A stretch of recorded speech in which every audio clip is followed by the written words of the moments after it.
ਸਤਿ ਸ਼੍ਰੀ ਅਕਾਲ ਜੀ ਸਾਰਿਆਂ ਨੂੰ। Prepare for Punjab exam PP YouTube channel ਉੱਪਰ ਤੁਹਾਡਾ ਸਭ ਦਾ ਵੈਲਕਮ ਹੈ।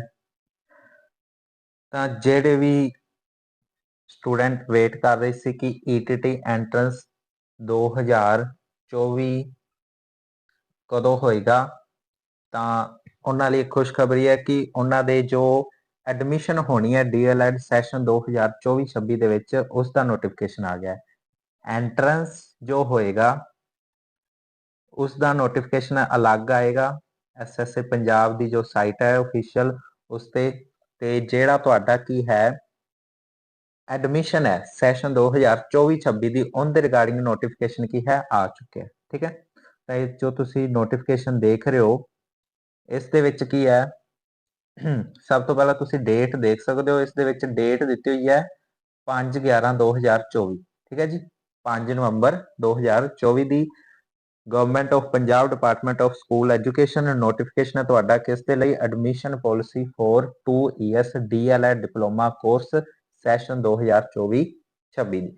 ਠੀਕ ਹੈ, ਵੈਸੇ ਮੈਂ ਤੁਹਾਨੂੰ ਪਹਿਲਾਂ ਵੀ ਕੀ ਹੈ ਪਿਛਲੇ ਸਾਲ ਵਾਲਾ ਨੋਟੀਫਿਕੇਸ਼ਨ ਦਿਖਾਇਆ ਹੋਇਆ ਸੀ। ਉੱਥੇ ਕੀ ਸੀ, ਇੱਥੇ 2023-25 ਸੀ, ਯਾਨੀ ਕਿ ਉਹ ਨੋਟੀਫਿਕੇਸ਼ਨ 2023-25 ਵਾਲਾ ਦਿਖਾ ਕੇ ਮੈਂ ਤੁਹਾਨੂੰ ਇਹ ਦੱਸਿਆ ਸੀ ਕਿ ਜਿਹੜੇ ਬੱਚੇ 2024-26 ਦੇ ਵਿੱਚ ਐਡਮਿਸ਼ਨ ਲੈਣਾ ਚਾਹੁੰਦੇ ਹਨ ਉਹਨਾਂ ਕੋਲ ਕੀ ਕੁਆਲੀਫਿਕੇਸ਼ਨ ਹੋਣੀਆਂ ਚਾਹੀਦੀਆਂ ਨੇ। ਬਟ ਹੁਣ 2024-26 ਸੈਸ਼ਨ ਦੇ ਲਈ ऑफिशियल ਨੋਟੀਫਿਕੇਸ਼ਨ ਆ ਚੁੱਕਿਆ, ਤਾਂ ਆਪਾਂ ਇਸ ਦੇ ਵਿੱਚ ਦੇਖ ਲੈਂਦੇ ਹਾਂ ਕੀ ਚੇਂਜਸ ਹੋਈਆਂ ਹਨ ਤੇ ਕੀ ਡਿਟੇਲ ਆਪਾਂ ਨੂੰ ਚਾਹੀਦੀ ਹੈ ਐਡਮਿਸ਼ਨ ਦੇ ਲਈ। ਠੀਕ ਹੈ, ਤਾਂ ਸਭ ਤੋਂ ਪਹਿਲਾਂ ਆਪਾਂ ਦੇਖਦੇ ਹਾਂ। ਸਭ ਤੋਂ ਪਹਿਲਾਂ ਤਾਂ ਸੇਮ ਹੀ ਹੈ ਜੋ ਪਿਛਲੇ ਸਾਲ ਹੈਗਾ ਸੀ ਕਿ ਐਡਮਿਸ਼ਨ ਜਿਹੜੀ 2 ਸਾਲ ਦੀ diploma in elementary education DLED ਲਈ ਹੋਣੀ ਹੈ, ਉਹਦੇ ਵਾਸਤੇ ਕੀ ਹੈ ਕੰਬਾਈਨਡ ਐਂਟਰੈਂਸ ਟੈਸਟ ਹੋਏਗਾ, ਉਹਦੇ ਥਰੂ ਹੋਏਗੀ, ਮੈਰਿਟ ਬਣੇਗੀ ਤੇ ਜਿਹੜਾ ਰਿਜ਼ਲਟ ਹੈ ਉਹ ਕੀ ਹੈ state council of education research and training SCRT ਦੇ ਕੋਲ ਹੋਵੇਗਾ ਤੇ SCRT ਦੇ ਥਰੂ ਤੁਹਾਡੀ ਕੀ ਐਡਮਿਸ਼ਨ ਹੋਏਗੀ ETT ਦੇ ਵਿੱਚ। ਠੀਕ ਹੈ, ਜਿਵੇਂ ਆਪਣੇ ਹੈਗਾ SSA ਪੰਜਾਬ ਦੀ ਜੋ ਸਾਈਟ ਹੈ ਉੱਥੇ ਤੁਹਾਨੂੰ ਮਿਲ ਜਾਏਗਾ ਸਾਰਾ ਕੁਝ। ਹਾਂਜੀ, ਤਾਂ ਹੁਣ ਅੱਗੇ ਦੇਖੋ, ਵੈਸੇ ਸਾਈਟ ਤੇ ਹੀ ਤੁਹਾਡਾ ਅਲੱਗ ਤੋਂ ਹੁਣ ਬਣ ਜਾਏਗਾ। ਪਿਛਲੀ ਵਾਰ ਜਿਹੜਾ ਲਿੰਕ ਸੀ DLED 2 year 2023-25, ਠੀਕ ਹੈ, ਉੱਥੇ ਹੁਣ ਵੀ ਲਿੰਕ ਕੀ ਹੈ 2023-25 ਹੀ ਸ਼ੋ ਹੋ ਰਿਹਾ।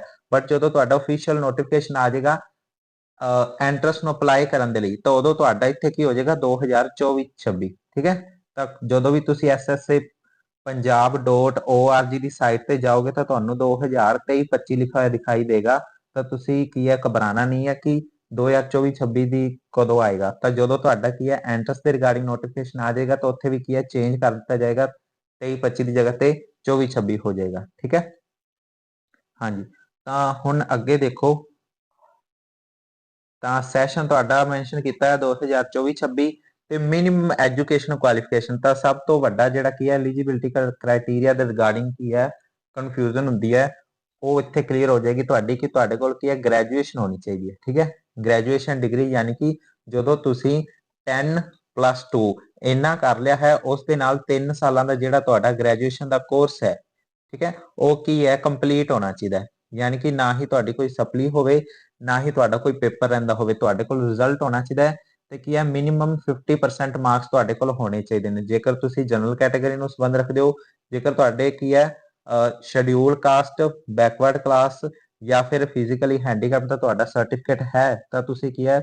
45% ਮਾਰਕਸ ਹੋਣੇ ਚਾਹੀਦੇ ਹਨ ਗ੍ਰੈਜੂਏਸ਼ਨ ਦੇ ਵਿੱਚ। ਨਾਰਮਲੀ ਸਾਰਿਆਂ ਦੇ ਕੀ ਹੈ 50% ਤੋਂ ਉੱਪਰ ਹੀ ਹੁੰਦੇ ਆ। ਠੀਕ ਹੈ, ਤੇ ਆਹ ਦੇਖ ਲਓ, ਆ ਨੀਚੇ ਸਪੈਸ਼ਲ ਮੈਂਸ਼ਨ ਕੀਤਾ ਕਿ no candidate with reappear compartment result later etcetera in qualifying examination shall be eligible for admission. ਯਾਨੀ ਕਿ ਜਿੰਦੀ ਰੀਪੇਅਰ ਹੋਵੇ, ਕੰਪਾਰਟਮੈਂਟ ਹੋਵੇ ਜਾਂ ਜਿਸ ਦਾ ਰਿਜ਼ਲਟ ਲੇਟ ਹੋਵੇ, ਜੇਕਰ ਉਹ ਪੇਪਰ ਦਿੰਦਾ ਹੈ ਤਾਂ ਐਡਮਿਸ਼ਨ ਪ੍ਰੋਸੈਸ ਤੱਕ ਜੇਕਰ ਉਸ ਦਾ ਰਿਜ਼ਲਟ ਨਹੀਂ ਆਉਂਦਾ, ਪੂਰੀ ਗ੍ਰੈਜੂਏਸ਼ਨ ਨਹੀਂ ਹੁੰਦੀ ਜਾਂ ਉਸਦੀ ਰੀਪੇਅਰ ਜਾਂ ਕੰਪਾਰਟਮੈਂਟ ਪਾਈ ਜਾਂਦੀ ਹੈ, ਤਾਂ ਉਸ ਤੱਕ ਇਹ ਵੈਲਿਡ ਨਹੀਂ ਮੰਨਿਆ ਜਾਵੇਗਾ ਐਂਟਰੈਂਸ ਪੇਪਰ। ਠੀਕ ਹੈ, ਤਾਂ ਅੱਗੇ BC ਜੋ ਪੁਆਇੰਟ ਦਿੱਤਾ ਉਹਦੇ ਵਿੱਚ ਕਿਹਾ candidate must have passed Punjabi up to matric level, ਯਾਨੀ ਕਿ 10th ਤੱਕ ਤੁਹਾਡੇ ਕੋਲ ਕੀ ਹੈ ਪੰਜਾਬੀ ਹੋਣੀ ਚਾਹੀਦੀ ਹੈ, ਪਾਸ ਹੋਣੇ ਚਾਹੀਦੇ ਹੋ ਤੁਸੀਂ 10th ਦੇ ਵਿੱਚ ਪੰਜਾਬੀ ਵਿੱਚ।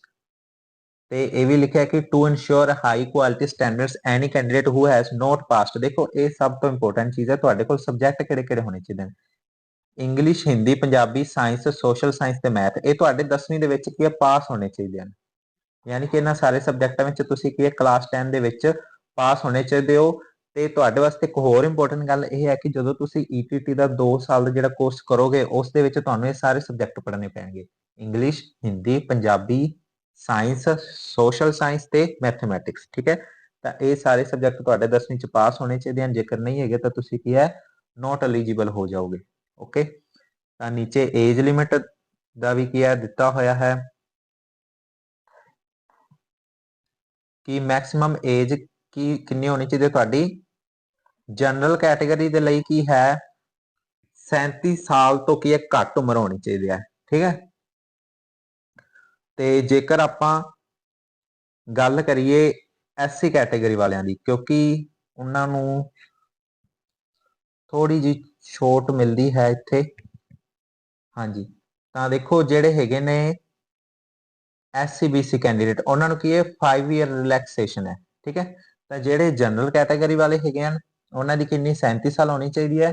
ਤੇ ਜੇਕਰ SC ਜਾਂ BC ਕੈਟਾਗਰੀ ਦੇ ਨਾਲ ਜਿਹੜੇ ਸੰਬੰਧ ਰੱਖਦੇ ਹਨ ਉਹਨਾਂ ਨੂੰ ਕੀ ਹੈ 5 ਸਾਲ ਦੀ ਕੀ ਹੈ ਰਿਲੈਕਸੇਸ਼ਨ ਹੈ। ਤੇ 10 ਸਾਲ ਦੀ ਰਿਲੈਕਸੇਸ਼ਨ ਦਿੱਤੀ ਹੋਈ ਹੈ ਕਿਹਨਾਂ ਨੂੰ, ਜਿਹੜੇ ਫਿਜ਼ੀਕਲੀ ਹੈਂਡੀਕੈਪ ਕੈਂਡੀਡੇਟਸ ਹੋਣਗੇ। ਠੀਕ ਹੈ, ਤਾਂ ਮਤਲਬ ਮੇਨ ਬੇਸਿਕ ਗੱਲ ਦੀ ਜੇਕਰ ਆਪਾਂ ਦੇਖੀਏ ਤਾਂ ਜਿਹੜੇ ਜਨਰਲ ਕੈਟਾਗਰੀ ਹੈ ਉਹ 37 ਸਾਲ ਤੇ ਜਿਹੜੇ SC BC ਹੈ ਉਹਨਾਂ ਨੂੰ 5 ਸਾਲ ਦੀ ਰਿਲੈਕਸੇਸ਼ਨ ਹੈ, ਯਾਨੀ ਕਿ 42 ਈਅਰ SC BC। ਤੇ ਜੇਕਰ ਆਪਾਂ ਹੈਂਡੀਕੈਪ ਦੀ ਗੱਲ ਕਰੀਏ, ਜੇਕਰ ਕੋਈ ਅਪਲਾਈ ਕਰਨਾ ਚਾਹੁੰਦਾ ਹੈ ਤਾਂ ਉਹਦੇ ਕੋਲ ਕੀ ਹੈ 10 ਸਾਲ ਦੀ ਹੋਰ ਰਿਲੈਕਸੇਸ਼ਨ ਹੈ, ਯਾਨੀ ਕਿ 37 + 10 47 ਸਾਲ ਤੱਕ ਦੀ ਏਜ ਦੀ ਰਿਲੈਕਸੇਸ਼ਨ ਹੈ। ਠੀਕ ਹੈ, ਚਲੋ ਹੁਣ ਅੱਗੇ ਕੀ ਹੈ ਰੈਜ਼ੀਡੈਂਸ਼ੀਅਲ ਸਟੇਟਸ। ਦੇਖੋ ਆ ਸਭ ਤੋਂ ਇੰਪੋਰਟੈਂਟ ਗੱਲ ਕਹੀ ਗਈ ਹੈ ਇੱਥੇ, the candidate must be domicile of Punjab state. ਠੀਕ ਹੈ, ਤਾਂ ਜਿਹੜੇ ਵੀ ਅਪਲਾਈ ਕਰਨਗੇ ਪੇਪਰ ਦੇ ਵਿੱਚ ਉਹ ਕੀ ਹੈ ਡੋਮਿਸਾਈਲ ਹੋਣੇ ਚਾਹੀਦੇ ਨੇ ਕਿੱਥੋਂ ਦੇ, ਪੰਜਾਬ ਸਟੇਟ ਦੇ। ਜਿਵੇਂ ਕਿ ਤੁਸੀਂ ਵੇਖ ਸਕਦੇ ਆਪਣੀ ਜੋ ਆਈਡੈਂਟੀਟੀ ਹੁੰਦੀ ਹੈ, ਠੀਕ ਹੈ, ID ਹੁੰਦੀ ਹੈ, ਜਿਵੇਂ ਕਿ ਤੁਸੀਂ ਆਧਾਰ ਕਾਰਡ ਵੇਖ ਲਓ, ਪੈਨ ਕਾਰਡ ਵੇਖ ਲਓ, ਜਾਂ ਤੁਸੀਂ ਡਰਾਈਵਿੰਗ ਲਾਇਸੈਂਸ ਦੇਖੋ ਤਾਂ ਪਿੱਛੇ ਤੁਹਾਡਾ ਕੀ ਇੱਕ ਐਡਰੈਸ ਦਿੱਤਾ ਹੁੰਦਾ ਹੈ, ਜਾਂ ਫਿਰ ਜਿਹੜਾ ਤੁਹਾਡਾ ਵੋਟਰ ਕਾਰਡ ਹੈ ਸਪੈਸ਼ਲੀ ਉਹ ਕੀ ਹੈ ਡਿਸਾਈਡ ਕਰਦਾ ਵੀ ਤੁਸੀਂ ਕਿੱਥੋਂ ਦੇ ਵਸਨੀਕ ਹੋ। ਠੀਕ ਹੈ, ਤਾਂ ਡੋਮਿਸਾਈਲ ਤੁਹਾਡਾ ਪੰਜਾਬ ਸਟੇਟ ਹੋਣੀ ਚਾਹੀਦੀ ਹੈ। ਕਿਉਂਕਿ ਪਿਛਲੇ ਸਾਲ ਮੈਂ ਪਿਛਲੇ ਸਾਲ ਮੈਥ ਦੀ ਤਿਆਰੀ ਕਰਵਾਈ ਸੀ ETT ਐਂਟਰੈਂਸ ਦੇ ਪੇਪਰ ਦੇ ਲਈ, ਤੇ ਮੈਂ ਖੁਦ ਪੇਪਰ ਭਰਿਆ ਵੀ ਸੀ ਤੇ ਦੇ ਕੇ ਵੀ ਆਇਆ ਸੀ। ਤਾਂ ਉੱਥੇ ਮੈਂ ਦੇਖਿਆ ਸੀ ਬਹੁਤ ਸਾਰੇ ਸਟੂਡੈਂਟ ਕੀ ਸੀ ਰਾਜਸਥਾਨ ਦੇ ਹੈਗੇ ਸੀਗੇ। ਮੇਰਾ ਬਠਿੰਡਾ ਬਣਿਆ ਸੀਗਾ ਸੈਂਟਰ, ਤਾਂ ਉੱਥੇ ਬਹੁਤ ਸਾਰੇ ਸਟੂਡੈਂਟ ਸੀ ਜਿਹੜੇ ਰਾਜਸਥਾਨ ਦੇ ਸੀ। ਤਾਂ ਇਸ ਵਾਰ ਮੈਨੂੰ ਲੱਗਦਾ ਹੈ ਸਪੈਸ਼ਲ ਉਹਨਾਂ ਨੇ ਮੈਂਸ਼ਨ ਕਰਿਆ ਕਿ ਡੋਮਿਸਾਈਲ ਕੀ ਹੈ ਪੰਜਾਬ ਦਾ ਹੋਣਾ ਚਾਹੀਦਾ ਹੈ ਜੋ ਵੀ ਵਿਅਕਤੀ ਹੈ। ਠੀਕ ਹੈ, ਪੇਪਰ ਦੇ ਰਿਹਾ ਹੈ। ਅੱਗੇ ਕੀ ਹੈ ਡਿਊਰੇਸ਼ਨ ਸੇਮ ਹੀ ਹੈ। The DLED program shall be of duration of 2 academic years. ठीक है, however the student shall be permitted to complete the program within a maximum period of 3 years from the date of admission to the program. ठीक है, यानी कि ਤੁਹਾਡਾ ਜਿਹੜਾ course ਹੈ ਉਹ ਕੀ ਹੈ 2 ਸਾਲਾਂ ਦਾ ਹੈ। ਬਟ ਤੁਸੀਂ ਪਿਛਲੇ ਸਾਲ ਤੋਂ ਦੇਖਿਆ ਹੋਵੇਗਾ ਕਿਉਂਕਿ ਕਰੋਨਾ ਵਾਇਰਸ ਤੋਂ ਬਾਅਦ ਜਿੰਨੇ ਸੈਸ਼ਨ ਹਨ ਉਹ ਥੋੜੇ ਲੇਟ ਚੱਲ ਰਹੇ ਹਨ, ਤਾਂ ਕਈ ਵਾਰ ਕੀ ਹੈ ਇਹ 2.5 ਸਾਲ ਦਾ ਵੀ ਹੋ ਜਾਂਦਾ ਕੋਰਸ। ਤਾਂ ਉਹਨਾਂ ਨੇ ਮਤਲਬ ਇਹ ਗੱਲ ਮੈਂਸ਼ਨ ਕਰ ਦਿੱਤੀ ਕਿ ਜਿਹੜਾ ਤੁਹਾਡਾ ਕੋਰਸ ਹੈ ਉਹ ਮੈਕਸਿਮਮ ਪੀਰੀਅਡ 3 ਇਅਰਸ ਹੋ ਸਕਦਾ ਹੈ, ਮਤਲਬ 3 ਸਾਲ ਤੋਂ ਜ਼ਿਆਦਾ ਟਾਈਮ ਨਹੀਂ ਲੱਗੇਗਾ। ਯਾਨੀ ਕਿ ਜਿਹੜੀਆਂ ਡਾਈਟਸ ਹੋਣਗੇ, ਕਾਲਜਸ ਹੋਣਗੇ, ਤੁਹਾਡਾ ਕੀ ਹੈ ਜਿਹੜਾ ਇਹ ਸੈਸ਼ਨ ਹੋਏਗਾ ਉਹ 3 ਸਾਲ ਤੋਂ ਪਹਿਲਾਂ ਕੰਪਲੀਟ ਕਰਕੇ ਖਤਮ ਕਰ ਦੇਣੀ। ਠੀਕ ਹੈ, ਯਾਨੀ ਕਿ ਤੁਹਾਡੀ ਡਿਗਰੀ ਕੰਪਲੀਟ ਹੋ ਜਾਏਗੀ। ਅੱਗੇ ਵਰਕਿੰਗ ਡੇਜ਼ ਦਾ ਵੀ ਮੈਂਸ਼ਨ ਕੀਤਾ ਹੈ ਕਿ there shall be at least 200 working days each year. 200 working days मतलब 365 ਦਿਨ ਟੋਟਲ ਹੁੰਦੇ ਹਨ ਸਾਲ ਦੇ ਵਿੱਚ। ਠੀਕ ਹੈ, ਉਸ ਦੇ ਵਿੱਚ ਕੁਝ ਗਵਰਨਮੈਂਟ ਹੌਲੀਡੇਸ ਆ ਜਾਂਦੇ ਹਨ, ਕੁਝ ਸੰਡੇ। ਠੀਕ ਹੈ, ਤਾਂ ਇਹਨਾਂ ਤੋਂ ਇਲਾਵਾ ਤੁਹਾਡੇ ਕੀ ਹੈ ਕਿੰਨੇ ਵਰਕਿੰਗ ਡੇਜ਼ ਹੋਣੇ ਚਾਹੀਦੇ ਨੇ, ਉਹਨਾਂ ਨੇ ਮੈਕਸਿਮਮ ਕਿਹਾ 200 ਐਟ ਲੀਸਟ 200। ਇਹੀ ਵਰਕਿੰਗ ਡੇਜ਼ ਕੀ ਹੈ ਸਕੂਲ ਦੇ ਹੁੰਦੇ ਹਨ, ਸੈਕੰਡਰੀ ਪਲੱਸ ਸੀਨੀਅਰ ਸੈਕੰਡਰੀ। ਠੀਕ ਹੈ, ਤਾਂ ਮਤਲਬ ਜਦੋਂ ਤੁਹਾਡੀ ਐਡਮਿਸ਼ਨ ਹੋ ਜਾਏਗੀ ਕਾਲਜ ਜਾਂ ਡਾਈਟ ਦੇ ਵਿੱਚ ਤਾਂ ਤੁਹਾਡੇ ਇੰਨੇ ਸਾਲ ਦੇ ਵਿੱਚ ਕੀ ਹੈ ਵਰਕਿੰਗ ਡੇਸ ਹੋਣਗੇ। ਮਤਲਬ ਤੁਸੀਂ ਕਾਲਜ ਜਾਂ ਡਾਈਟ ਦੇ ਵਿੱਚ ਜਾ ਕੇ ਪੜ੍ਹਨਾ ਹੋਏਗਾ, ਇਸ ਤੋਂ ਇਲਾਵਾ ਤੁਹਾਡੀ TP ਲੱਗੇਗੀ, ਉਹ ਵੀ ਵਿੱਚੇ ਕਾਊਂਟ ਹੋਣਗੇ। ਠੀਕ ਹੈ, maximum of 36 hour in a week. ਠੀਕ ਹੈ, ਯਾਨੀ ਕਿ 6 ਦਿਨ ਹਫਤੇ 'ਚ 6 ਦਿਨ ਮੰਨ ਲਓ ਤੁਹਾਡੇ ਕਾਲਜ ਦੇ ਵਿੱਚ ਜਾਂ ਡਾਈਟ ਦੇ ਵਿੱਚ ਕਲਾਸਿਸ ਲੱਗਦੀਆਂ ਹਨ ਤਾਂ 6 × 6 = 36, ਯਾਨੀ ਕਿ 6 ਘੰਟੇ ਕੀ ਹੈ ਤੁਹਾਨੂੰ ਡਾਈਟ ਦੇ ਵਿੱਚ ਪੜ੍ਹਨਾ ਪਏਗਾ ਜਾਂ ਕਾਲਜ ਦੇ ਵਿੱਚ ਪੜ੍ਹਨਾ ਪਏਗਾ। ਮਤਲਬ ਨਿੱਕੀ ਨਿੱਕੀ ਗੱਲ ਉਹਨਾਂ ਨੇ ਮੈਂਸ਼ਨ ਕਰ ਦਿੱਤੀ ਨੋਟੀਫਿਕੇਸ਼ਨ ਤਾਂ ਕਿ ਤੁਹਾਨੂੰ ਕੋਈ ਦਿੱਕਤ ਨਾ ਰਹੇ। ਮਿਨੀਮਮ ਅਟੈਂਡੈਂਸ ਦੀ ਵੀ ਗੱਲ ਕੀਤੀ ਗਈ ਹੈ 80%, okay, including practicum 90% of school internship, यानी कि ਜਿਹੜੀ ਤੁਹਾਡੀ ਕੀ ਹੈ TP ਲੱਗੇਗੀ। ਠੀਕ ਹੈ, ਫਸਟ ਈਅਰ ਦੇ ਵਿੱਚ ਵੀ ਲੱਗਦੀ ਹੈ ਤੇ ਸੈਕੰਡ ਈਅਰ ਦੇ ਵਿੱਚ ਤਾਂ ਲਗਭਗ 6 ਮੰਥ ਦੀ ਹੁੰਦੀ ਹੈ ETT ਦੀ, ਤੇ ਜਿਹੜੇ ਬੀਐਡ ਵਾਲੇ ਹੁੰਦੇ ਹਨ ਉਹਨਾਂ ਦੀ ਲੱਗਦੀ ਹੈ 4 ਮੰਥ ਦੀ ਲਗਭਗ। ਠੀਕ ਹੈ, ਤਾਂ ਤੁਹਾਨੂੰ ਸੈਕੰਡ ਈਅਰ ਦੇ ਵਿੱਚ 6 ਮੰਥ ਦੀ TP ਲਗਾਣੀ ਪੈਗੀ। ਫਸਟ ਈਅਰ ਦੇ ਵਿੱਚ ਵੀ ਲੱਗਦੀ ਹੈ ਪਰ ਉਸ ਦਾ ਟਾਈਮ ਸ਼ਾਇਦ 1 ਤੋਂ 2 ਮੰਥ ਹੀ ਹੁੰਦਾ ਹੈ। ਓਕੇ, ਅੱਗੇ ਸਿਲੈਕਸ਼ਨ ਕ੍ਰਾਈਟੇਰੀਆ ਦੇਖੋ, ਇਹ ਸਭ ਤੋਂ ਇੰਪੋਰਟੈਂਟ ਚੀਜ਼ ਹੈ, ਧਿਆਨ ਦੇਣਾ ਇੱਥੇ। ਹੁਣ ਜਿਹੜਾ ਤੁਹਾਡਾ ਐਂਟਰੈਂਸ ਟੈਸਟ ਹੋਏਗਾ, ਕਿਉਂਕਿ ਉਹਨਾਂ ਨੇ ਪਹਿਲੇ ਕਿਹਾ candidate will be done on the basis of merit in the entrance test. ਠੀਕ ਹੈ, ਸਿਲੈਕਸ਼ਨ ਜਿਹੜੀ ਹੋਵੇਗੀ ਤੁਹਾਡੀ ਕੀ ਕਿਸ ਬੇਸ ਤੇ ਕੀਤੀ ਜਾਵੇਗੀ, ਮੈਰਿਟ ਐਂਟਰੈਂਸ ਟੈਸਟ ਦੀ। ਤੇ ਇਹ ਗਲਤੀ ਕਿਸੇ ਨਹੀਂ ਕਰਨੀ, ਮੈਂ ਐਂਟਰੈਂਸ ਨਹੀਂ ਭਰਾਂਗਾ ਮੇਰੀ ਐਡਮਿਸ਼ਨ ਹੋ ਜਾਏਗੀ, ਕਿਉਂਕਿ ਪਿਛਲੇ ਸਾਲ 2023-25 ਸੈਸ਼ਨ ਵਾਲਿਆਂ ਦਾ ਬਹੁਤ ਰੌਲਾ ਰਿਹਾ। ਕਈਆਂ ਨੇ ਐਂਟਰੈਂਸ ਨਹੀਂ ਦਿੱਤਾ ਤਾਂ ਐਡਮਿਸ਼ਨ ਹੋਈ, ਕਈਆਂ ਨੇ ਐਂਟਰੈਂਸ ਦਿੱਤਾ ਸੀ ਬਟ 50% ਮਾਰਕਸ ਨਹੀਂ ਲਏ ਗਏ। ਠੀਕ ਹੈ, ਜਿਹੜੇ SC ਵਾਲੇ ਸੀ ਉਹਨਾਂ ਨੂੰ 5% ਰਿਲੈਕਸੇਸ਼ਨ ਸੀ, ਯਾਨੀ ਕਿ 67.5 ਮਾਰਕਸ ਲੈਣੇ ਸੀ, ਕਈਆਂ ਦੇ ਉਸ ਤੋਂ ਵੀ ਘੱਟ ਸੀ। ਤਾਂ ਉਹਨਾਂ ਦਾ ਕੀ ਹੈ ਬਹੁਤ ਝੰਜਟ ਰਿਹਾ, ਕੋਰਟ ਕੇਸ ਵੀ ਚੱਲਦੇ ਰਹੇ ਹਨ। ਬਟ ਜੇਕਰ ਤੁਸੀਂ ਚੰਗੀ ਤਰ੍ਹਾਂ ਤਿਆਰੀ ਕਰਦੇ ਹੋ, ਠੀਕ ਹੈ, ਵੈਸੇ ਮੈਨੂੰ ਨਹੀਂ ਲੱਗਦਾ ਤੁਹਾਨੂੰ ਕੋਈ ਕੋਰਸ ਲੈਣਾ ਚਾਹੀਦਾ ਹੈ ਜਾਂ ਪੈਸੇ ਦੇ ਕੇ ਕੁਝ ਤੁਹਾਨੂੰ ਪੜ੍ਹਨਾ ਚਾਹੀਦਾ, ਕਿਉਂਕਿ ਬੇਸਿਕ ਜੋ ਤੁਹਾਡਾ ਐਂਟਰੈਂਸ ਟੈਸਟ ਦਾ ਸਿਲੇਬਸ ਹੈ ਬਹੁਤ ਬੇਸਿਕ ਹੈ, 10th ਤੱਕ ਦਾ, ਇਵਨ ਦੈਟ 10th ਤੋਂ ਵੀ ਨੀਚੇ ਦਾ, 8th ਤੱਕ ਦਾ ਸਿਲੇਬਸ। ਤੁਸੀਂ ਆਰਾਮ ਨਾਲ ਪੜ੍ਹ ਕੇ ਕੀ ਹੈ 100 ਮਾਰਕਸ ਲੈ ਸਕਦੇ ਹੋ, 100 ਪਲੱਸ। ਠੀਕ ਹੈ, ਜੇਕਰ ਤੁਸੀਂ ਕੀ ਹੈ 1 ਮੰਥ ਵੀ 30 ਦਿਨ ਵੀ ਦਿਨ ਦੇ ਵਿੱਚ 4 ਤੋਂ 5 ਘੰਟੇ ਪੜ੍ਹ ਲੈਂਦੇ ਹੋ ਤਾਂ ਤੁਸੀਂ ਕੀ ਹੈ ਆਰਾਮ ਨਾਲ ਕੀ ਹੈ ਕਲੀਅਰ ਕਰ ਲੈਂਦੇ ਹੋ। ਤਾਂ ਮਤਲਬ ਇਸ ਰੋਲੇ 'ਚ ਤੁਸੀਂ ਨਹੀਂ ਪੈਣਾ ਕਿ 75 ਤੋਂ ਘੱਟ ਰਹਿ ਜਾਣ, 60 ਤੋਂ ਘੱਟ ਰਹਿ ਜਾਣ, ਤਾਂ ਚੰਗੀ ਤਰ੍ਹਾਂ ਪੜ੍ਹ ਲੈਣਾ। ਠੀਕ ਹੈ, ਤਾਂ ਆਪਾਂ ਵੀ ਤਿਆਰੀ ਕਰਾਂਗੇ YouTube ਤੇ। ਇਸ ਤੋਂ ਇਲਾਵਾ ਕੀ ਹੈ ਤੁਹਾਨੂੰ ਇਹ ਕਿਹਾ ਗਿਆ ਕਿ ਜਿਹੜੇ ਸ਼ਡਿਊਲ ਕਾਸਟ, ਬੈਕਵਰਡ ਕਲਾਸਿਸ ਤੇ ਫਿਜ਼ੀਕਲੀ ਹੈਂਡੀਕੈਪ ਨੇ ਉਹਨਾਂ ਨੂੰ ਕੀ ਹੈ ਰਿਲੈਕਸੇਸ਼ਨ ਥੋੜੀ ਦਿੱਤੀ ਗਈ ਹੈ। ਤੇ ਐਂਟਰੈਂਸ ਟੈਸਟ ਕੰਡਕਟਡ ਬਾਈ SCRT ਪੰਜਾਬ, ਇਹ ਮੈਂ ਤੁਹਾਨੂੰ ਪਹਿਲਾਂ ਹੀ ਕਿਹਾ ਕਿ SCRT ਪੰਜਾਬ ਦੁਆਰਾ ਕੀ ਹੈ ਐਂਟਰੈਂਸ ਟੈਸਟ ਕਰਵਾਇਆ ਜਾਵੇਗਾ। ਠੀਕ ਹੈ, the date of entrance test, syllabus and structure of entrance test will be uploaded on website of department. ਦੇਖੋ ਤੁਸੀਂ ਉਹਨਾਂ ਵੈਬਸਾਈਟ ਨੋਟ ਕਰ ਲਓ ਕੀ ਹੈ SSA punjab.org, ਇਹ ਤੁਹਾਡੀ ਸਾਈਟ ਹੈ। ਇਹ ਮੈਂ ਤੁਹਾਨੂੰ ਜਦੋਂ ਆਪਾਂ ਨੋਟੀਫਿਕੇਸ਼ਨ ਸਾਰਾ ਪੜ੍ਹ ਲਾਂਗੇ ਤਾਂ ਉਸ ਤੋਂ ਬਾਅਦ ਭਰ ਕੇ ਚੈੱਕ ਵੀ ਕਰਵਾ ਦਿਆਂਗਾ ਸਾਈਟ ਕਿਸ ਤਰ੍ਹਾਂ ਓਪਨ ਕਰਨੀ ਹੈ। ਇੱਥੇ ਤੁਹਾਡੇ ਸਾਰੇ ਨੋਟੀਫਿਕੇਸ਼ਨ, ਸਾਰੀ ਡਿਟੇਲ, ਇੱਥੇ ਹੀ ਤੁਹਾਡਾ ਫਾਰਮ ਅਪਲਾਈ ਹੋਏਗਾ, ਇੱਥੇ ਤੁਹਾਡਾ ਕੀ ਹੈ ਰੋਲ ਨੰਬਰ ਆਏਗਾ। ਠੀਕ ਹੈ, ਤਾਂ ਐਂਟਰੈਂਸ ਟੈਸਟ ਦੀ ਡੇਟ ਜਲਦੀ ਦੱਸ ਦਿੱਤੀ ਜਾਵੇਗੀ, ਸਿਲੇਬਸ ਵੀ ਦੱਸ ਦਿੱਤਾ ਜਾਵੇਗਾ ਤੇ ਸਟਰਕਚਰ ਆਫ ਐਂਟਰੈਂਸ ਵੀ ਤੁਹਾਨੂੰ ਦੱਸ ਦਿੱਤਾ ਜਾਵੇਗਾ ਵੀ ਕਿਸ ਤਰੀਕੇ ਨਾਲ ਤੁਹਾਡਾ ਪੇਪਰ ਹੋਏਗਾ। ਠੀਕ ਹੈ, ਤਾਂ ਹੋ ਸਕਦਾ ਸਿਲੇਬਸ ਸੇਮ ਰਹੇ, ਜੇ ਚੇਂਜ ਹੋਏਗਾ ਤਾਂ ਕੋਈ ਗੱਲ ਨਹੀਂ, ਆਪਾਂ ਉਹ ਤਾਂ ਵੀ ਤਿਆਰੀ ਕਰ ਲਾਂਗੇ, ਕੋਈ ਦਿੱਕਤ ਨਹੀਂ। ਤਾਂ ਅੱਗੇ ਦੇਖੋ ਰਿਜ਼ਰਵੇਸ਼ਨ, ਹੁਣ ਜਿਹੜੇ ਕੀ ਆ ਤੁਹਾਡੇ ਸੀਟਸ ਨੇ, ਠੀਕ ਹੈ, ਕੈਟਾਗਰੀ ਵਾਈਜ਼ ਰਿਜ਼ਰਵੇਸ਼ਨ ਇਨ ਸੀਟਸ ਪਰ ਪਾਲਿਸੀ ਆਫ ਸਟੇਟ। ਠੀਕ ਹੈ, ਤਾਂ ਜਿਹੜੇ ਜਨਰਲ ਕੈਟਾਗਰੀ ਵਾਲੇ ਹਨ ਰਿਜ਼ਰਵੇਸ਼ਨ ਯਾਨੀ ਕਿ 39%, BC 10%, SC RO 10%, SC MB 10%। ਯਾਨੀ ਕਿ ਇਹਦਾ ਮਤਲਬ ਇਹ ਹੈ, ਮੰਨ ਲਓ ਇੱਕ ਡਾਈਟ ਹੈ, ਉਸਦੇ ਵਿੱਚ 100 ਸੀਟਾਂ ਨੇ। ਠੀਕ ਹੈ, ਤਾਂ ਉਹ ਸੀਟਾਂ ਦੀ ਵੰਡ ਕੀਤੀ ਗਈ ਕਿ 39 ਸੀਟਾਂ ਤੇ ਕੀ ਹੈ ਜਨਰਲ ਕੈਟਾਗਰੀ ਵਾਲੇ ਆਣਗੇ, ਜਿਹੜੀਆਂ 10% ਸੀਟਾਂ ਹੋਣਗੀਆਂ ਉੱਥੇ BC, ਫਿਰ 10% ਚ SC RO, ਫਿਰ SC MB 10%। ਇਹਦਾ ਮਤਲਬ ਇਹ ਨਹੀਂ ਹੁੰਦਾ ਕਿ ਇਹਨਾਂ ਨੂੰ ਸੀਟਾਂ ਜ਼ਿਆਦਾ ਮਿਲੀਆਂ ਨੇ, ਇਹਨਾਂ ਨੂੰ ਘੱਟ ਮਿਲੀਆਂ ਨੇ, ਇਹ ਤਾਂ ਕਿਉਂਕਿ ਇਹਨਾਂ ਨੂੰ ਜਿਹੜੇ ਗਵਰਨਮੈਂਟ ਵੱਲੋਂ ਕੀ ਹੈ ਰਿਜ਼ਰਵੇਸ਼ਨ ਦਿੱਤੀ ਜਾਂਦੀ ਤਾਂ ਇਹਨਾਂ ਦੀ ਰਾਖਵੀਆਂ ਸੀਟਾਂ ਹੁੰਦੀਆਂ ਨੇ। ਜਨਰਲ ਕੈਟਾਗਰੀ ਦੇ ਵਿੱਚ ਕੀ ਹੈ ਰਾਖਵੀਆਂ ਸੀਟਾਂ ਹਨ, ਬਟ ਇਹਦੇ ਵਿੱਚ ਕੀ ਹੈ ਓਵਰਆਲ ਕੰਪੀਟੀਸ਼ਨ ਬਣਦਾ ਕਿ ਓਪਨ ਮੈਰਿਟ 'ਚ ਕਿੰਨਾ ਦਾ ਨੇਮ ਆਦਾ ਹੈ। ਠੀਕ ਹੈ, ਤੇ ਜਿਨ੍ਹਾਂ ਦਾ ਓਪਨ ਮੈਰਿਟ 'ਚ ਨੇਮ ਆਦਾ ਉਹਨਾਂ ਨੂੰ ਕਈ ਵਾਰ ਜਨਰਲ ਦੀ ਵੀ ਸੀਟ ਮਿਲ ਜਾਂਦੀ ਹੈ। ਵੈਸੇ ਆਮ ਤੌਰ ਤੇ ਕਿਉਂਕਿ ਟੋਟਲ 15 ਡਾਈਟ ਨੇ, ਠੀਕ ਹੈ, ਤੁਹਾਨੂੰ ਮੈਂ ਪਹਿਲਾਂ ਹੀ ਦੱਸ ਦਿੰਦਾ 15 ਡਾਈਟ ਨੇ ਪੰਜਾਬ ਦੇ ਵਿੱਚ, ਤੇ 1500 ਕੀ ਹੈ ਸਰਕਾਰੀ ਸੀਟਾਂ ਨੇ, ਜਿਨ੍ਹਾਂ ਦੀ ਕੀ ਹੈ 2 ਸਾਲ ਦੀ ਫੀਸ ਲਗਭਗ 20,000 ਰਹੇਗੀ। ਉਹਨਾਂ ਤੇ ਸਭ ਤੋਂ ਵੱਧ ਕੰਪੀਟੀਸ਼ਨ ਬਣਦਾ ਹੈ, ਤੇ ਕੰਪੀਟੀਸ਼ਨ ਦੇ ਜੇਕਰ ਗੱਲ ਕਰੀਏ ਤਾਂ ਆਮ ਤੌਰ ਤੇ ਸੀਟਾਂ ਬਚ ਹੀ ਜਾਂਦੀਆਂ ਹਨ।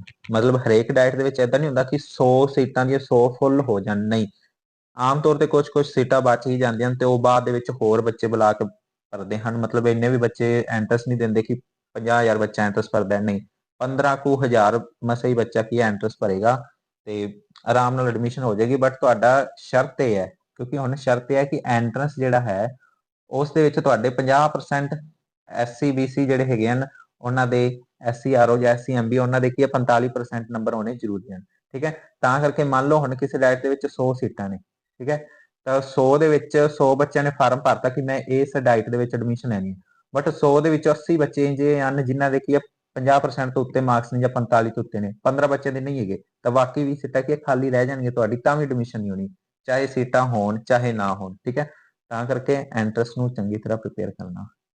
ਤਾਂ ਅੱਗੇ ਵੀ ਥੋੜਾ ਜਿਹਾ ਇਹਨਾਂ ਨੇ ਰੈਜ਼ਰਵੇਸ਼ਨ ਦੀ ਗੱਲ ਕੀਤੀ, ਸੀਟਾਂ ਦੀ 7% ਜਨਰਲ ਐਕਸ ਸਰਵਿਸਮੈਨ, ਇਹ ਸਾਰੇ ਐਕਸ ਸਰਵਿਸਮੈਨ ਹਨ, ਇਹ general freedom fighter, general sports, SC sports, physically handicap ਤੇ ਇਕਨੋਮਿਕ ਵੀਕਰ ਸੈਕਸ਼ਨ। ਠੀਕ ਹੈ, EWS ਵਾਲਿਆਂ ਦੀ। ਠੀਕ ਹੈ, EWS ਦਾ ਵੀ ਕਈਆਂ ਕੋਲ ਸਰਟੀਫਿਕੇਟ ਹੁੰਦਾ ਹੈ,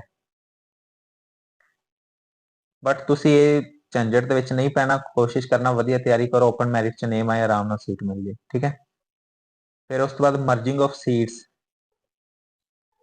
ਇਹ ਆਪਣੇ ਕੰਮ ਦਾ ਨਹੀਂ। ਟਾਈ ਦੇਖੋ, ਇਹ ਇੰਪੋਰਟੈਂਟ ਚੀਜ਼ ਹੈ, ਕਿਉਂਕਿ ਕਈ ਵਾਰੀ ਇਦਾਂ ਹੁੰਦਾ ਹੈ ਜਦੋਂ ਵੀ ਐਂਟਰੈਂਸ ਦਾ ਪੇਪਰ ਜਾਂ ਕੋਈ ਹੋਰ ਪੇਪਰ ਹੁੰਦਾ ਹੈ ਤਾਂ ਸੀਟ ਲੈਣ ਵੇਲੇ ਟਾਈ ਹੋ ਜਾਂਦਾ, ਯਾਨੀ ਕਿ ਸੇਮ ਨੰਬਰ ਆ ਜਾਂਦੇ। ਤਾਂ ਉਹਨਾਂ ਨੇ ਕਿਹਾ in case of tie in merit of entrance test, ਮੰਨ ਲਓ ਤੁਹਾਡੀ ਫਿਰੋਜ਼ਪੁਰ ਜੇਕਰ ਡਾਈਟ ਦੀ ਗੱਲ ਕਰੀਏ, ਉੱਥੇ ਕੀ ਹੈ, ਇੱਕ ਬੱਚੇ ਦੇ ਗਏ ਨੇ 81, ਦੂਸਰੇ ਦੇ ਵੀ 81 ਮਾਰਕਸ ਨੇ, ਦੋ ਬੱਚਿਆਂ ਦੇ 81 ਮਾਰਕਸ ਨੇ ਤੇ ਇੱਕ ਸੀਟ ਹੈ। ਫਿਰ ਉਹਨੇ ਕਿਹਾ preference will be given to a candidate older age, ਮੰਨ ਲਓ ਇਹਦੀ ਏਜ ਕਿੰਨੀ ਹੈਗੀ ਹੈ 21 ਸਾਲ ਤੇ ਇਹਦੀ ਏਜ ਹੈਗੀ ਹੈ ਮੰਨ ਲਓ 26 ਸਾਲ, ਤਾਂ ਫਿਰ ਸੀਟ ਮਿਲੇਗੀ 26 ਸਾਲ ਵਾਲੇ ਨੂੰ ਜਿੰਦੀ ਏਜ ਜ਼ਿਆਦਾ ਹੈ। ਠੀਕ ਹੈ, in case of further tie of ਸੱਚ ਕੈਂਡੀਡੇਟਸ, ਮੰਨ ਲਓ ਦੋਨਾਂ ਦੀ ਏਜ ਵੀ ਸੇਮ ਹੋ ਗਈ, ਦੋਨਾਂ ਦੀ 21 ਸਾਲ ਏਜ ਹੋ ਗਈ, preference will be given to candidate having higher marks in graduation, ਜਿੰਦੇ ਕੀ ਹੈ ਗ੍ਰੈਜੂਏਸ਼ਨ ਦੇ ਵਿੱਚ ਜ਼ਿਆਦਾ ਮਾਰਕਸ ਹੋਣਗੇ, ਚਾਹੇ ਤੁਹਾਡੇ ਮਤਲਬ BA ਕੀਤੀ ਹੋਵੇ, BSc ਕੀਤੀ ਹੋਵੇ, ਤਾਂ ਉਹ ਦੇਖਿਆ ਜਾਏਗਾ ਜਿੰਨੇ ਜ਼ਿਆਦਾ ਮਾਰਕਸ ਹੋਣਗੇ ਉਹਨੂੰ ਸੀਟ ਮਿਲ ਜਾਏਗੀ। ਠੀਕ ਹੈ, ਤਾਂ ਤੁਹਾਡੇ ਆਨਲਾਈਨ ਐਪਲੀਕੇਸ਼ਨ ਦੀ ਫੀਸ ਵੀ ਦਿੱਤੀ ਗਈ ਹੈ, 1000 ਰੁਪਏ ਹੈਗਾ general category, BC OBC freedom fighter sports EWS। ਠੀਕ ਹੈ, ਤੇ ਜੇਕਰ ਆਪਾਂ ਗੱਲ ਕਰੀਏ SC ST ਹੈਂਡੀਕੈਪਡ ਕੈਟਾਗਰੀ, ਉਹਨਾਂ ਦੀ ਕਿੰਨੀ ਹੈ 500 ਰੁਪਿਆ, ਤੇ ਨੋ ਫੀ ਫॉर ਐਕਸ ਸਰਵਿਸਮੈਨ, ਜਿਹੜੇ ਐਕਸ ਸਰਵਿਸਮੈਨ ਵਾਲੇ ਹਨ ਉਹਨਾਂ ਵਾਸਤੇ ਕੋਈ ਫੀਸ ਨਹੀਂ ਹੈ। ਠੀਕ ਹੈ, SC ST 500, general OBC BC freedom fighter sports EWS et cetera ਲਈ 1000 ਰੁਪਿਆ। ਠੀਕ ਹੈ, ਹੁਣ ਅੱਗੇ ਆਪਾਂ ਇੱਕ ਹੋਰ ਦੇਖ ਲੈਂਦੇ ਹਾਂ, ਕਾਉਂਸਲਿੰਗ ਸਕਰੂਟਨੀ ਐਂਡ ਵੈਰੀਫਿਕੇਸ਼ਨ। ਦੇਖੋ ਤੁਹਾਡੇ ਕੀ ਹੈ, ਜਦੋਂ ਪੇਪਰ ਹੋ ਜਾਏਗਾ ਉਸ ਤੋਂ ਬਾਅਦ ਤੁਹਾਡੀ ਸਕਰੂਟਨੀ ਹੋਏਗੀ, ਇੱਕ ਤਰ੍ਹਾਂ ਦੀ ਕਾਉਂਸਲਿੰਗ ਹੋਏਗੀ, ਤੁਹਾਨੂੰ ਜਿਹੜੀ ਡਾਈਟ ਤੁਸੀਂ ਫਿਲ ਕਰੀ ਹੋਏਗੀ ਉੱਥੇ ਬੁਲਾਇਆ ਜਾਏਗਾ, ਤੁਸੀਂ ਆਪਣੇ ਸਾਰੇ ਕੀ ਹੈ ਡਾਕੂਮੈਂਟ ਲੈ ਕੇ ਜਾਣੇ ਹਨ, ਆਧਾਰ ਕਾਰਡ ਤੋਂ ਲੈ ਕੇ ਤੁਹਾਡੇ ਕੀ ਹੈ ਗ੍ਰੈਜੂਏਸ਼ਨ ਤੱਕ ਦੇ ਸਾਰੇ DMC ਤੁਹਾਡੇ ਕੋਲ ਹੋਣੇ ਚਾਹੀਦੇ। ਠੀਕ ਹੈ, ਜਿਵੇਂ ਆਧਾਰ ਕਾਰਡ ਹੋਣਾ ਚਾਹੀਦਾ, 4 ਫੋਟੋਆਂ ਹੋਣ, 10th ਦਾ ਸਰਟੀਫਿਕੇਟ, +2 ਦਾ certificate, BA first sem, second sem, third sem, 4th 5th 6th ਸਾਰੇ ਸਮੈਸਟਰ ਦੇ ਤੁਹਾਡੇ ਕੋਲ ਹੋਣ। ਠੀਕ ਹੈ, ਹੋਰ ਜੇਕਰ ਤੁਹਾਡੇ ਕੋਲ ਡਿਗਰੀ ਹੈ ਤਾਂ ਤੁਸੀਂ ਡਿਗਰੀ ਵੀ BA ਦੀ ਲਿਜਾ ਸਕਦੇ ਹੋ, ਤਾਂ ਉਹ ਡਾਕੂਮੈਂਟ ਬਾਅਦ ਚ ਦੱਸੇ ਜਾਣਗੇ, ਉਹ ਆਪਾਂ ਕੀ ਹੈ ਬਾਅਦ ਚ ਦੇਖ ਲਾਂਗੇ, ਇੱਕ ਵਾਰੀ ਪੇਪਰ ਹੋ ਲਵੇ।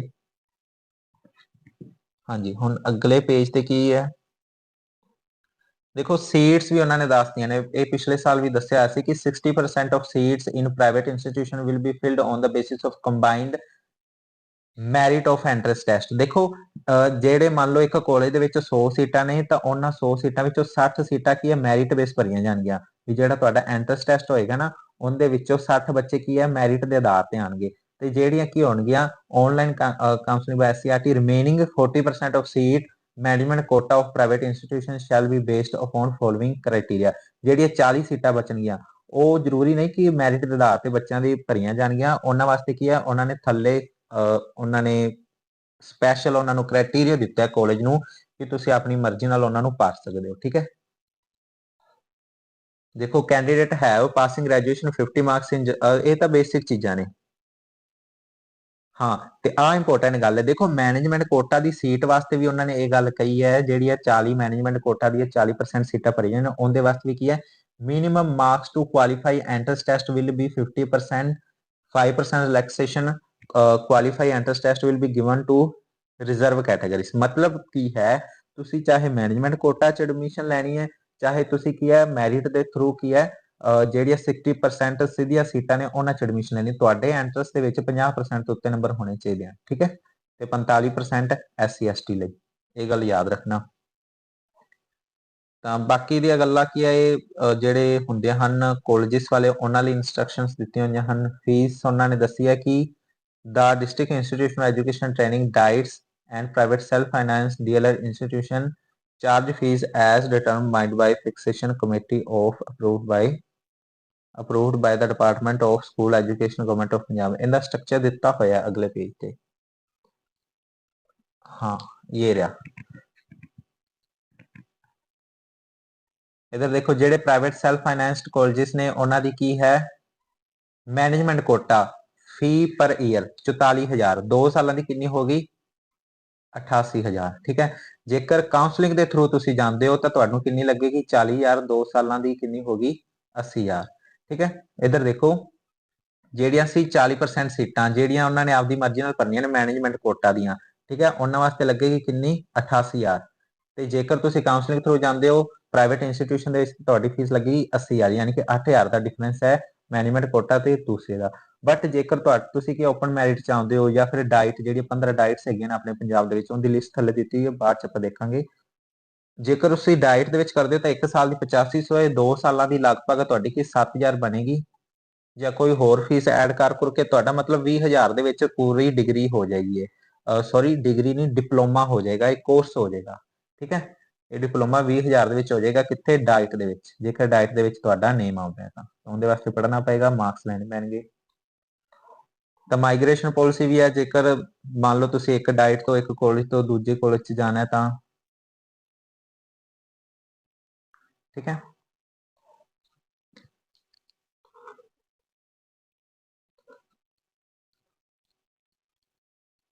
ਦੇਖੋ ਆ ਵੀ ਉਹਨਾਂ ਨੇ ਕਿਹਾ ਮਿਡ ਟਰਮ ਦੇ ਵਿੱਚ ਕੋਈ ਵੀ ਸੀਟਾਂ ਫਿਲ ਨਹੀਂ ਕੀਤੀਆਂ ਜਾਣਗੀਆਂ no mid term filling up of seat caused due to any reason whatsoever ਠੀਕ ਹੈ ਵਟਸੋਐਵਰ। ਅੱਗੇ ਆ ਫਾਲਸ ਡਾਕੂਮੈਂਟ ਤਾਂ ਜੇਕਰ ਮੰਨ ਲਓ ਕਿਸੇ ਦਾ ਫਾਲਸ ਡਾਕੂਮੈਂਟ ਪਾਇਆ ਜਾਂਦਾ ਹੈ ਤਾਂ ਉਹਦੇ ਵਾਸਤੇ ਕੀ ਹੈ criminal case against him her barring him her for readmission in diploma for a period of 3 years ਯਾਨੀ ਕਿ ਮੰਨ ਲਓ ਤੁਹਾਡੇ ਕੋਲ ਕੋਈ ਨਕਲੀ ਜਾਂ ਜਾਲੀ ਸਰਟੀਫਿਕੇਟ ਪਾਇਆ ਜਾਂਦਾ ਤਾਂ ਉਹਨਾਂ ਨੇ ਕਿਹਾ ਤੁਸੀਂ ਅਗਲੇ 3 ਸਾਲ ਤੱਕ ਕੀ ਹੈ ਐਡਮਿਸ਼ਨ ਨਹੀਂ ਕਰਾ ਸਕਦੇ ਦੁਬਾਰਾ ਡੀਐਲਐਡ ਦੇ ਵਿੱਚ ਠੀਕ ਹੈ। ਤਾਂ ਬਸ ਇੱਥੋਂ ਤੱਕ ਕੀ ਹੈ ਇਹ 6 ਪੇਜਾਂ ਦਾ ਨੋਟੀਫਿਕੇਸ਼ਨ ਆਇਆ ਸੀ। ਹੁਣ ਆਪਾਂ ਕੀ ਕਰਦੇ ਹਾਂ ਇੱਕ ਵਾਰੀ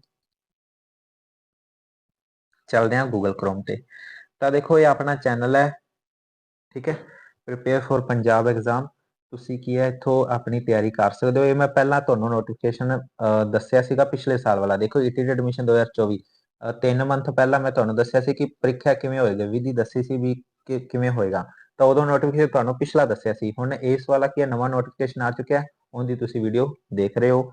ਤਾਂ ਇਸ ਤੋਂ ਇਲਾਵਾ ਕੀ ਹੈ ਤੁਸੀਂ ਇਹ ਦੇਖ ਸਕਦੇ ਹੋ ਕਿ ਪੀਐਸ ਟੈਟ ਬਾਰੇ ਵੀ ਮੈਂ ਦੱਸਦਾ ਸੀ ਨੋਟੀਫਿਕੇਸ਼ਨ ਆ ਗਿਆ ਪਲੇ ਲਿਸਟਾਂ ਦੇ ਵਿੱਚ ਤੁਸੀਂ ਜਾਣਾ ਹੈ ਠੀਕ ਹੈ। ਜਦੋਂ ਤੁਸੀਂ ਪਲੇ ਲਿਸਟ ਦੇ ਵਿੱਚ ਜਾਓਗੇ ਤਾਂ ਇੱਕ ਤਾਂ ਦੇਖੋ ਪੋਲਿਟੀ ਇਹ 2024 ਦੇ ਲਈ ਹੀ ਮੈਂ ਕਰਾਈ ਹੈ ਠੀਕ ਹੈ। ਵੈਸੇ ਸਿਲੇਬਸ ਦਾ ਨੋਟੀਫਿਕੇਸ਼ਨ ਆ ਜਾਏਗਾ 99.99% ਚਾਂਸ ਨੇ ਸਿਲੇਬਸ ਸੇਮ ਹੀ ਰਹੇਗਾ ਠੀਕ ਹੈ। ਤਾਂ ਤੁਸੀਂ ਇਹਨਾਂ ਵੀਡੀਓਜ਼ ਨੂੰ ਦੇਖਣਾ ਸਟਾਰਟ ਕਰ ਦਿਓ ਮੈਥਮੈਟਿਕਸ ਦੀਆਂ 13 ਵੀਡੀਓਜ਼ ਹੋ ਚੁੱਕੀਆਂ ਹਨ ਜੀਕੇ ਦੀਆਂ 2 ਤੇ ਪ੍ਰੀਵੀਅਸ ਈਅਰ ਪੇਪਰ ਜ਼ਰੂਰ ਦੇਖਣਾ ਠੀਕ ਹੈ। ਪਲੱਸ ਤੁਹਾਨੂੰ ਕੀ ਹੈ ਪੀਡੀਐਫ ਵੀ ਮਿਲ ਜੇਗੀ ਪ੍ਰੀਵੀਅਸ ਈਅਰ ਪੇਪਰ ਦੀ ਪਲੱਸ ਜਿੰਨੀਆਂ ਸਾਰੀਆਂ ਵੀਡੀਓਜ਼ ਨੇ ਇਹਨਾਂ ਸਾਰਿਆਂ ਦੀ ਕੀ ਹੈ ਤੁਹਾਨੂੰ ਪੀਡੀਐਫ ਮਿਲ ਜਾਣਗੀਆਂ ਟੈਲੀਗ੍ਰਾਮ ਦੇ ਵਿੱਚ। ਟੈਲੀਗ੍ਰਾਮ ਦਾ ਲਿੰਕ ਇਹਨਾਂ ਸਾਰੀਆਂ ਵੀਡੀਓਜ਼ ਦੇ ਨੀਚੇ ਵੀ ਦਿੱਤਾ ਹੋਇਆ ਹੈ ਪਲੱਸ ਜਿਹੜੀ ਵੀਡੀਓ ਤੁਸੀਂ ਹੁਣ ਦੇਖ ਰਹੇ ਹੋ ਇਹਦੇ ਨੀਚੇ ਵੀ ਤੁਹਾਨੂੰ ਟੈਲੀਗ੍ਰਾਮ ਦਾ ਲਿੰਕ ਮਿਲ ਜਾਏਗਾ ਡਿਸਕਸ਼ਨ ਗਰੁੱਪ ਦਾ ਵੀ ਤੇ ਪੀਡੀਐਫ ਵਾਲੇ ਗਰੁੱਪ ਦਾ ਵੀ ਦੋਨਾਂ ਦੇ ਠੀਕ ਹੈ। ਤੇ ਇਹ ਮੈਂ 2023 ਦੇ ਵਿੱਚ ਪੂਰੀ ਪਲੇਲਿਸਟ ਬਣਾਈ ਸੀ ਮੈਥਮੈਟਿਕਸ ਦੀ 31 ਵੀਡੀਓਜ਼ ਹਨ ਤੁਸੀਂ ਦੇਖਣਾ ਚਾਹੋ ਤਾਂ ਇਹਨੂੰ ਵੀ ਦੇਖ ਸਕਦੇ ਹੋ। ਬਟ ਆਪਾਂ ਉਦੋਂ ਫਸਟ ਟਾਈਮ ਪੇਪਰ ਦੇ ਰਹੇ ਸੀ ਤਾਂ ਥੋੜਾ ਜਿਹਾ ਕੀ ਹੈ ਉਦੋਂ ਸਿਲੇਬਸ ਦਾ ਆਪਾਂ ਨੂੰ ਅੰਦਾਜ਼ਾ ਨਹੀਂ ਸੀ ਕੀ ਲੈਵਲ ਰਹਿ ਸਕਦਾ ਪੇਪਰ ਦਾ ਬਟ ਇਸ ਵਾਰੀ ਆਪਾਂ ਨੂੰ ਅੰਦਾਜ਼ਾ ਹੈ ਤਾਂ ਆਪਾਂ ਇਸ ਵਾਰੀ ਹੋਰ ਵਧੀਆ ਮੈਥਮੈਟਿਕਸ ਕਰਾਂਗੇ। ਹਾਂ ਇੱਕ ਪ੍ਰੋਬਲਮ ਜ਼ਰੂਰ ਆ ਗਈ ਹੈ ਕਿ 1 ਦਸੰਬਰ ਨੂੰ ਕੀ ਹੈ ਪੀਐਸ ਟੈਟ ਆ ਗਿਆ ਤਾਂ ਹੁਣ ਦੇਖਣ ਵਾਲੀ ਗੱਲ ਇਹ ਹੋਏਗੀ ਕਿ ਕਦੋਂ ਹੋਵੇਗਾ ਆਪਣਾ ਜਿਹੜਾ ਪੇਪਰ ਠੀਕ ਹੈ। ਇੱਕ ਸੈਕਿੰਡ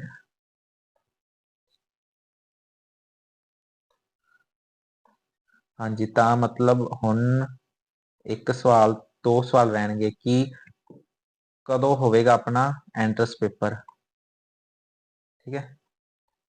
ਕਦੋਂ ਕਿਉਂ ਕਿਉਂਕਿ 1 ਦਸੰਬਰ ਨੂੰ ਸੰਡੇ ਨੂੰ ਕੀ ਹੈ ਪੀਐਸ ਟੈਟ ਸਭ ਨੂੰ ਪਤਾ ਹੈ ਠੀਕ ਹੈ। ਤੇ ਉਸ ਤੋਂ ਇਲਾਵਾ 15 ਦਸੰਬਰ 14-15 ਦਸੰਬਰ ਦੇ ਲਾਗੇ ਸੀ ਟੈਟ ਨੂੰ ਸ਼ਿਫਟ ਕੀਤਾ ਗਿਆ ਠੀਕ ਹੈ।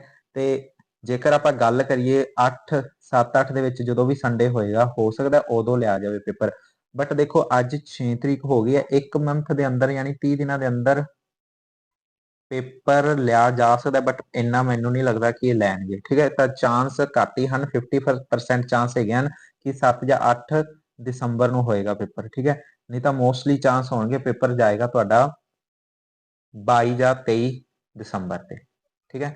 ਤਾਂ ਇਹ ਕੀ ਹੈ, ਗੈਸ ਹੈ ਇੱਕ, ਮੈਂ ਪੱਕਾ ਨਹੀਂ ਕਹਿ ਸਕਦਾ, ਬਟ ਮੈਨੂੰ ਜਿੱਥੇ ਤੱਕ ਲੱਗਦਾ ਹੈ 50% +1 51% ਚਾਂਸ ਮੇਰੇ ਵੱਲੋਂ ਇਹ ਹਨ ਕਿ ਤੁਹਾਡਾ ਪੇਪਰ 22 ਜਾਂ 23 ਦਸੰਬਰ ਨੂੰ ਹੋਏਗਾ। ਠੀਕ ਹੈ, ਤਾਂ ਜੇਕਰ 22 ਜਾਂ 23 ਦਸੰਬਰ ਨੂੰ ਹੋਏਗਾ, ਫਿਰ ਆਪਣੇ ਕੋਲ 22 ਤੋਂ 23 ਦਿਨ ਹੋਣਗੇ ਵਧੀਆ ਤਿਆਰੀ ਵਾਸਤੇ।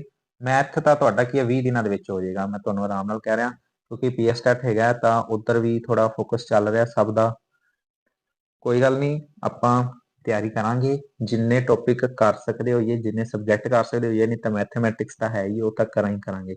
ਈਜ਼ੀ ਵੇ ਨਾਲ ਕਰਾਂਗੇ, ਤੁਹਾਡੀ ਵਧੀਆ ਤਿਆਰੀ ਹੋਏਗੀ। ਚੈਨਲ ਨੂੰ ਸਬਸਕ੍ਰਾਈਬ ਕਰੋ ਤੇ ਵੀਡੀਓ ਉਹਨਾਂ ਸਾਰੇ ਆਪਣੇ ਫਰੈਂਡਸ ਨੂੰ ਸ਼ੇਅਰ ਕਰੋ ਜਿਨ੍ਹਾਂ ਨੇ ਕੀ ਹੈ ਐਡਮਿਸ਼ਨ ਲੈਣੀ ਹੈ ਕਿੰਦੇ ਵਿੱਚ, ETT ਸੈਸ਼ਨ 2024-26 ਦੇ ਵਿੱਚ। ਠੀਕ ਹੈ, ਉਹਨਾਂ ਸਾਰਿਆਂ ਨੂੰ ਤੁਸੀਂ ਕੀ ਕਰੋ, ਵੀਡੀਓ ਨੂੰ ਸ਼ੇਅਰ ਕਰ ਦਿਓ। ਠੀਕ ਹੈ, ਲਾਈਕ ਕਰਨ ਨੂੰ ਮੈਂ ਨਹੀਂ ਕਹਾਂਗਾ, ਤੁਹਾਡੀ ਆਪਣੀ ਇੱਛਾ ਹੈ। ਜੇਕਰ ਕੋਈ ਕੰਮ ਦੀ ਗੱਲ ਮਿਲੀ ਹੋਏ ਤੁਹਾਨੂੰ, ਠੀਕ ਹੈ, ਨੌਲੇਜ ਮਿਲੀ ਹੋਏ ਤਾਂ ਤੁਸੀਂ ਕੀ ਲਾਈਕ ਕਰ ਸਕਦੇ ਹੋ, ਨਹੀਂ ਤਾਂ ਸ਼ੇਅਰ ਜ਼ਰੂਰ ਕਰ ਦੇਣਾ। ਠੀਕ ਹੈ, ਮਿਲਦੇ ਆ ਫਿਰ ਜਦੋਂ ਕੋਈ ਅਗਲਾ ਨੋਟੀਫਿਕੇਸ਼ਨ ਆਏਗਾ, ਸਪੈਸ਼ਲੀ ਤੁਹਾਡੇ ਐਂਟਰੈਂਸ ਡੇਟ ਦਾ। ਠੀਕ ਹੈ, ਐਂਟਰੈਂਸ ਡੇਟ ਦਾ ਜਦੋਂ ਕੀ ਨੋਟੀਫਿਕੇਸ਼ਨ ਆ ਜਾਏਗਾ ਤਾਂ ਉਸ ਦੀ ਵੀਡੀਓ ਵੀ ਤੁਹਾਨੂੰ ਮਿਲ ਜਾਏਗੀ। ਠੀਕ ਹੈ, ਮਿਲਦੇ ਆ ਫਿਰ ਨੈਕਸਟ ਵੀਡੀਓ ਦੇ ਵਿੱਚ।